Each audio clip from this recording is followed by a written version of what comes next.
Bird Michael Jackson. अब friends, क्या आपने कभी किसी नर चिड़िया को ऐसे डांस करते हुए देखा है, मतलब माइकल जैक्सन जैसे मून वॉक करते हुए? आज देख लो। और ये ऐसा क्यों कर रहा है बताता हूँ, मादा चिड़िया को इम्प्रेस करने के लिए। ये है माइकल जैक्सन का सबसे जबरिया फैन, ये छोटी सी नन्ही सी रेड कैप्ड मैनिकिन चिड़िया माइकल भैया के फेमस मून वॉक को बड़े ही आसानी से, आराम से और बेहतरीन फुर्ती से करती है। और इंटरेस्टिंगली, ये चिड़िया अपने ऐसे किलर कातिलाना डांस मूव्स मीटिंग सीजन के दौरान उनके पार्टनर को अट्रैक्ट करने के लिए करती है। पर दुख की बात तो यह है कि ये सेंट्रल और साउथ अमेरिका में पाए जाने वाले लिटिल बर्डी माइकल जैक्सन की पूरी दुनिया में बहुत ही कम प्रजातियां बची है, जो धीरे धीरे वैसे एक्सटिंक्ट होने की कगार पर चल रही है। कोरिया में ऐसा बर्थ का सिस्टम है ना कि अगर कोई बच्चा मान लो 31 दिसंबर को जन्म लिया तो अगले साल वो 2 साल का हो जाएगा। मतलब जब वो जन्म लेता है ना तभी उसे 1 साल मान लिया जाता है। आज जन्म लिया को बच्चा वो 1 साल का हो गया, ऐसा कोरिया में माना जाता है। इसका मतलब अगर कोई 31 को जन्म लिया तो 1 साल का हुआ, और उसके बाद हर एक न्यू ईयर पर 1-1 साल ऐड होता है। मतलब टेक्निकली कोरियन लोगों का एज जो होता है वो न्यू ईयर के साथ 1-1 होता है प्लस, न कि उसके बर्थ डेट पर। दैट्स गजब सिस्टम। सेटों का स्कूल। अब फ्रेंड्स, ये है इंस्टीट्यूट ले रोजे, जो कि स्विट्जरलैंड की हसीन बर्फीली वादियों में लोकेटेड है। और ये दुनिया की सबसे महंगी प्राइवेट बोर्डिंग स्कूल है, जहाँ महंगे से मेरा मतलब है यहाँ की सालाना फीस सिर्फ और सिर्फ 1 करोड़ रुपए के आसपास ही है। और इसीलिए शायद स्कूल में 56 कंट्रीज से महज सिर्फ 400 बच्चे ही पढ़ रहे हैं। और ये स्कूल वर्ल्ड का इकलौता ऐसा स्कूल है जो सीजन के अनुसार अपना कैंपस बदलता है। मतलब ये स्कूल समर सीजन तक लेक जेनीवा के पास में कैंपस रखेगा, और विंटर सीजन आते ही वो स्टार्ड में अपने खुद के स्काई रिसोर्ट के कैंपस में स्टूडेंट्स को इनवाइट करेगा। मतलब भैया फीस लेते हैं ज्यादा, पर उतनी सुविधाएं भी देते हैं कि पैसा वसूल हो जाए। और क्या क्या सुविधाएं देते जाना चाहोगे? तो भाई, स्कूल का खुद का पर्सनल प्राइवेट रिसोर्ट है, और यहाँ तक कि जहाज है जो हर साल बच्चों को हॉलीडे पर ले जाती है, वो भी 10-12 दिनों के लिए नहीं बल्कि पूरे 3 महीने यानी 90 डेज के लिए। और रूटीन सुनो, यहाँ पर एक टीचर सिर्फ 5 बच्चों को ही पढ़ाता है, जैसे पुराने जमाने का गुरुकुल हो। और अब जैसे सेंट मेरी स्कूल में पढ़ने वालों को मेरियंस कहते हैं, वैसे ये स्कूल में पढ़ने वाले स्टूडेंट्स को रोजायंस कहते हैं। और आज भी दुनिया के कई अमीर हस्तियों जैसे Hollywood actress Elizabeth Taylor, Indian businessman Pankaj Oswal, Beatles के सिंगर जॉन लेनन एटसेट्रा के बच्चे वहाँ पर पढ़ रहे हैं। जब आप एक कमरे से दूसरे कमरे में जाते हो तब आप ये नोटिस करना कि आप बहुत बार ऐसा होता है कि आप भूल जाते हो कि आप क्या कर रहे थे। ये बहुत लोगों ने नोटिस किया होगा, बहुत सटल सा चीज है। इसे कहते हैं इवेंट बाउंड्री। ये इवेंट बाउंड्री नाम के एक फेनोमेनन के चलते होता है। जब भी आप एक कमरे से दूसरे कमरे में जाते हो और बीच में दरवाजा होता है, तब आप जैसे दरवाजे से पार करते हो तब आपका ब्रेन क्या करता है ना कि आपके दिमाग को खाली करने लगता है, क्योंकि उसे कुछ नया दिखता है, लोकेशन बदल जाता है, और नए मेमोरी को बनाने के लिए पुराना मेमोरी वो हटा देता है। ये शॉर्ट पीरियड में ही हो जाता है। और इसी साइंटिफिक इवेंट बाउंड्री नाम के फेनोमेनन के चलते ये चीज होती है, क्योंकि दरवाजा जो है वो बिगिनिंग और एंड को डिपिक्ट करता है। इसीलिए बिगिनिंग और एंड को दरवाजा दर्शाता है। दरवाजा मतलब एक कमरे का अंत और दूसरे कमरे का शुरुआत। एलिजाबेथ का सेकंड हैंड शूज ऑब्सेशन। अब फ्रेंड्स, जैसे मैंने इंट्रो में बताया था, क्वीन एलिजाबेथ किसी और के पहने हुए जूते, यानी कहे तो सेकंड हैंड जूते पहनती थी। Weird, right? मतलब रानी होकर सेकंड हैंड जूते, बात कुछ शोभा नहीं देती। बट बात तो कुछ ऐसे ही है, वो कभी भी नए जूते नहीं खरीदती थी।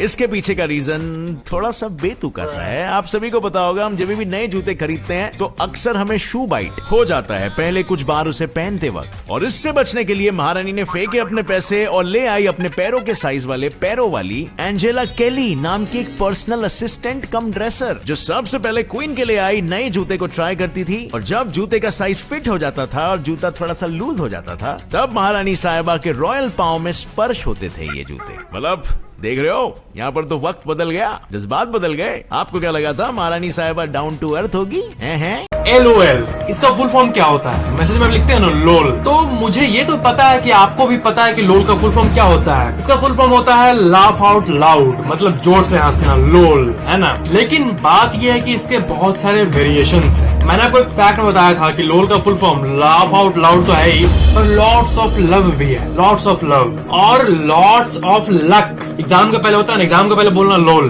लोल, सबको बोलना lol, lol. Lots of luck, luck good luck बोलने का मतलब बोलना लोल, लोल, लोल, लोल। और एक बात मैं आपको बताना चाहता हूँ कि लोल का ये पॉजिटिव तो मैंने आपको बता दिया, पर लोल का 2 नेगेटिव फुल फॉर्म भी है, मतलब नकारात्मक फुल फॉर्म। और मैं चाहूंगा कि आप इसे यूज मत करो, क्योंकि इसमें बहुत लफड़ा भी हो सकता है। मतलब ये एक एग्जांपल लो, ठीक है, सीरियस मत होना, ये सिर्फ एक एग्जांपल है, मतलब लाइट से एग्जांपल। किसी के दादाजी का डेथ हो गया और अगर एक इंसान उसे लिख रहा है योर ग्रैंडपा डाइड लोल, तो उसे लगेगा क्या बे मरा, यहाँ पर आदमी वो हंस रहा है। तो इसका एक अनदर फुल फॉर्म होता है loss of life, loss of life LOL। और दूसरा नेगेटिव फुल फॉर्म है लैकिंग ऑफ लाइफ, मतलब जिंदगी में जिंदगी लैक कर रहा है। तो ये अलग अलग वेरिएशंस है लोल के। Lots of love, laugh out loud, lots of luck, loss of life, lacking of life. Car का जबरिया फैन। अब फ्रेंड्स, क्या आपको पता है दुनिया में एक ऐसा भी इंसान है जिसके पास 100, 200, 500, 1000 या 5000 भी नहीं, बल्कि पूरी की पूरी 7000 महंगी से महंगी, रेयर से अल्ट्रा रेयर 1 पीस गाड़ियां हैं। हाँ, बिल्कुल सही सुना, 7000। क्या? जैसे Guinness book of world record तक ने दुनिया में सबसे ज्यादा गाड़ियां ओन करने का रिकॉर्ड दे दिया है। जिंदगी हो तो ऐसी हो।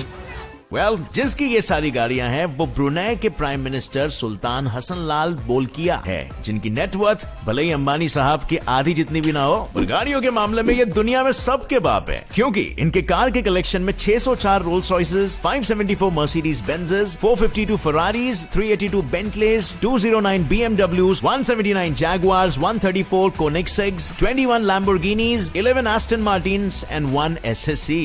क्या बात है। ओ भाई, ऐसा लग रहा है फ्रिज में पड़े आलू टमाटर प्याज है। लेकिन ये इतनी सारी गाड़ियों को पार्क कहाँ पे करता होगा?